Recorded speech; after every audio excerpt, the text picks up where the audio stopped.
Sex, porn, love addiction is all about self-soothing to manage your emotions. It got set up back in the childhood development years. It's just not about sex, it's not about porn. It's all about the repeated use has set up the physiology to crave those dopamine, serotonin, oxytocin, self-manufactured drugs in the body. It's impacting women, men, children aged 10 to 75 across all the age ranges, the sexes, the cultures, the professions. It increased exponentially during COVID lockdown and impacting so many lives. The Kairos Center has created the first online comprehensive sex, porn, love addiction. It's a video on demand recovery program which you can access from anywhere in the world and begin to see identifiable changes just within 6 weeks of beginning this weekly program. Kairos means your appointed time. Isn't it your time to reclaim your life? Bring color back to life without shame. Click the link below and begin your journey. You owe it to yourself and to others.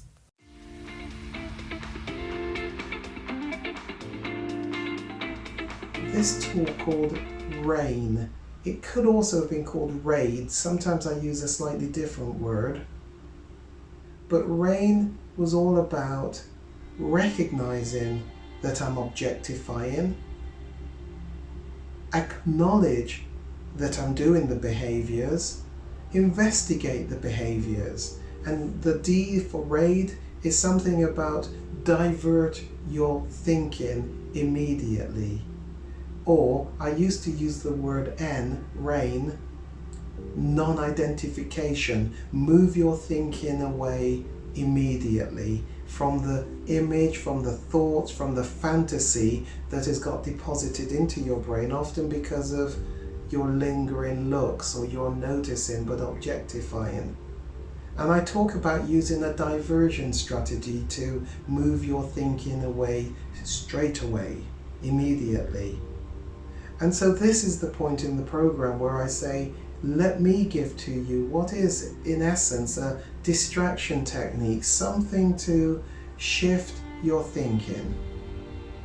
What is really important for you to remember is the program is based upon cognitive behavioral therapy. That's what comes first. It isn't the behavior, it's your thinking. We need to challenge thinking, change thinking, and behavior will follow, because the negative things which you are thinking about on a regular basis through the day will categorically become the negative behaviors you go and act upon.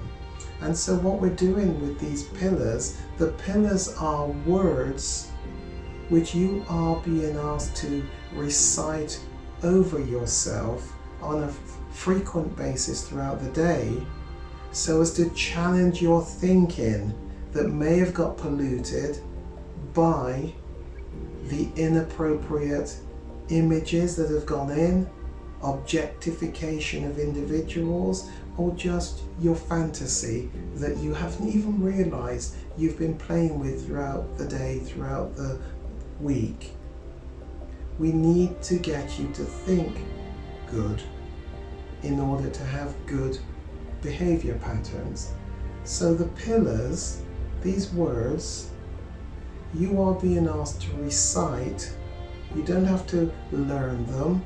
You read them from the document, but the document you will need to find a way to have accessible throughout the day, throughout the week, wherever you are, because you are to read these words over yourself, read them out verbally, not like you read a book quietly to yourself. You've got to hear the words coming out of your ears, because we know that when you speak the words, they come out of your mouth as noise, they go back in through your ears, and they are processed in a different part of the brain than when you read it quietly like a book.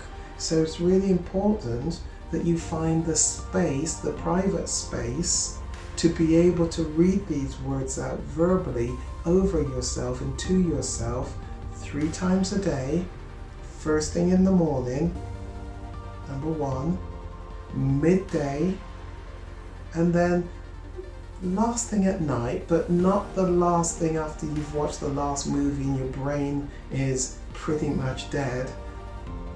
Later in the evening, so that you go to sleep with these words still potentially reverberating through you. These words will increase in the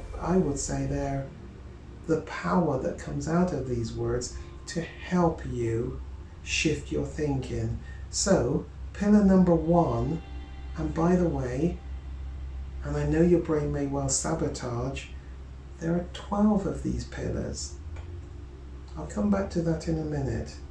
But pillar number 1, the title of that one is, I am ready to change. Let me read that to you. I am ready to change. I have lived the way that I have lived for too long. When I began this journey long ago, my choices were just that, choices. Now they have grown into an addiction that controls me to the point that I feel I have no control. The process has affected my thinking, my feelings, and my being.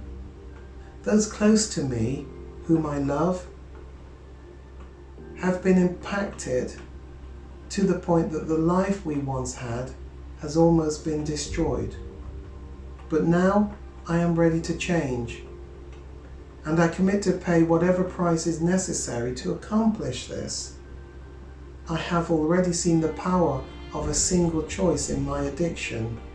Now I employ the same power, except I employ it for the purpose of growth and positive change. I will begin the change now, and I will heal.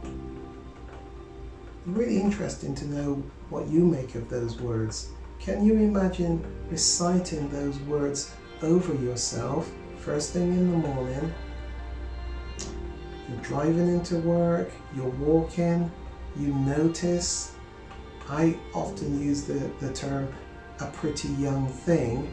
You're distracted, the image has gone in, and you don't realize that you're playing with that image, the body of that person, in a fantasy way. You are likely to have some titillation going on inside of you. That is what leads eventually to a desire, hours later, days later, to do something else at a higher level of acting out.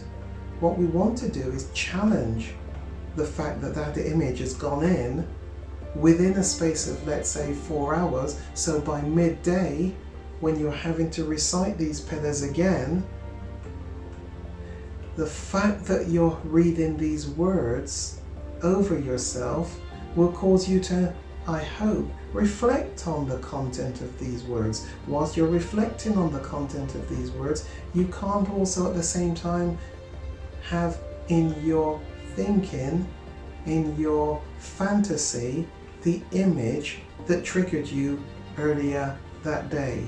The pillars have the potential to shift your thinking from what had got set up as a part of the objectification. And then again, later in the evening, you're reciting those pillars once again. Let me read you pillar number 2. Pillar number 2, my brain can change.